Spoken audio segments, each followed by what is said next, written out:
নমস্কার।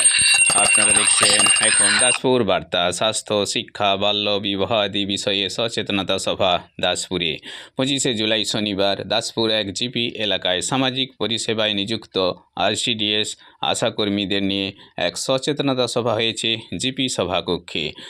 বাল্যবিবাহ, নারী শিশু পাচার, শিশু শ্রম প্রতিরোধে সবার মধ্যে উচ্চশিক্ষা প্রসারের বার্তায় আলোচনায় ছিলেন নোবেলজয়ী কৈলাস সত্যার্থী পরিচালিত দিল্লি শক্তি বাহিনীর পক্ষে শ্রীকান্ত কদম ও শ্যামসুন্দর দোলই এবং স্বাস্থ্য ও সামাজিক পরিষেবা প্রসারে বার্তায় ছিলেন জনস্বাস্থ্য তত্ত্বাবধায়িকা জিপি প্রধান লালটু চক্রবর্তী, ভিআরপি প্রতিনিধি এবং বিরোধী দলনেতা হরিপদবাবু সহ আয়ুষ্মান আরোগ্য প্রতিনিধিবৃন্দ। এরই কয়েক ঝলক এখন দাসপুর বার্তায়। Like and follow with subscribe and share. এখন দাসপুর বার্তায় যুক্ত হন, আলোর পথে এগিয়ে চলুন।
শিক্ষা থেকে বঞ্চিত হচ্ছে, স্বাস্থ্য থেকে বঞ্চিত হচ্ছে। তো এটা প্রতিরোধ করার জন্য আইন করা হয়েছে, অনেক সরকারি সুযোগ সুবিধা দেওয়া হয়েছে, কিন্তু তা সত্ত্বেও তা কার্যকরী হচ্ছে না। কারণ আমরা যদি না জানি না সকাল কেমনে হবে, সেই রবীন্দ্রনাথ ঠাকুরের ভাষায়। আমাদের প্রত্যেকেই এই বিষয়ে সচেতন হতে হবে। কিন্তু প্রত্যেকটা বাড়ি যাতে সচেতন হয় তবে এটা সম্ভব হতে পারে। কারণ দেখা যাচ্ছে কন্যাশ্রী দেওয়া সত্ত্বেও একটা মেয়ে অন্য ছেলের সাথে বা কারো প্রলোভনে পড়ে একই কথাই তুলেছেন যে এখন বাল্যবিবাহ আবার নতুন করে একটু বাড়ছে, রেশিওটা বাড়তে শুরু করেছে। তো এখানে হয়তো আমাদের কিছুটা দেখভাল বা অন্যান্য বিষয়ে মনে হয় কোথাও গাফিলতি হয়েছে, যার জন্য এটা বাড়ছে।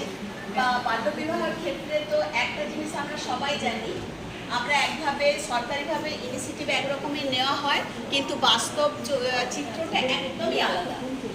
অর্থাৎ লুকিয়ে চুরিয়ে তারা কোনো না কোনোভাবে এটাকে কিন্তু ওরা নিজেদের মতো ব্যক্তিগতভাবে ওরা সেটাকে ম্যানেজ করে এবং আমরা আলটিমেটলি সেটা ঢুকতে পারি না। হয়তো শাঁখা সিঁদুর পরাটাকে বাইরে আমরা বন্ধ করতে পারি, কিন্তু তারা আলাদাভাবে যে করেই হোক লিভ টুগেদার করে বা কোথাও না কোথাও বাপের বাড়ি বা শ্বশুর বাড়ির তরফ থেকে কোথাও না কোথাও লুকিয়ে থাকে। না হলে এত আর্লি প্রেগনেন্সি আসতো না, যেটা আমাদের মিটিংয়ে বেশি আলোচনা করেছে। আমাদের অন্বেষা দিদি যেটা বলেছেন, এত আর্লি প্রেগনেন্সি আসছে কি করে? তার মানে আমরা একটা প্রশাসনিকভাবে যে ব্যবস্থাটা গ্রহণ করা হয় তার ভেতরে কোথাও ফাঁক থেকে গেছে, এবং সেটা তখনই সম্ভব হবে যদি ওই কাপল মানে চায় যে আমরা বাল্যবিবাহ করবো না বা আমরা আর্লি প্রেগনেন্সি নেব না, তবেই সেটা সম্ভব। না হলে আমরা শত মাথা খুললেও সেটা হবে না। কারণ কোনো না কোনোভাবে তাদের ফ্যামিলি এটাকে সাপোর্ট করে, এবং সেখানে একমাত্র রাস্তা হচ্ছে এখানে অ্যাওয়ারনেস। আমরা জোর করে একটা ভয়ের সৃষ্টি করতে পারি, কিন্তু অ্যাকচুয়ালি কিন্তু আমরা অ্যাওয়ারনেসটা যতক্ষণ না তৈরি করতে পারি, যতক্ষণ না ওই মা ভাবে, ওই বাবা ভাবে হ্যাঁ যে এই বয়সে মা হওয়া উচিত নয়, এটা হলে এই করতে হবে, ততক্ষণ কিন্তু তারা এটা আমরা কিন্তু এটা বন্ধ করতে পারবো। আর্লি প্রেগনেন্সি আমাদের দাসপুর এক ব্লকে নাকি বেড়েছে সার্বিকভাবে, যদিও দাসপুর ওয়ানের চিত্রটা সেদিন উনি পরিষ্কার করে বলেননি। হ্যাঁ, যে দাসপুর এতটা ডিপ আলোচনা হয়নি। বলবো যে টেন্ডেন্সিটা বেড়েছে, আমার হয়তো এএনএম আশা দিদিরা জানলেও জানতে পারেন যে কতটা আগে টেন্ডেন্সি আমাদের আইসি তারাপুরে দেওয়া হয়েছে।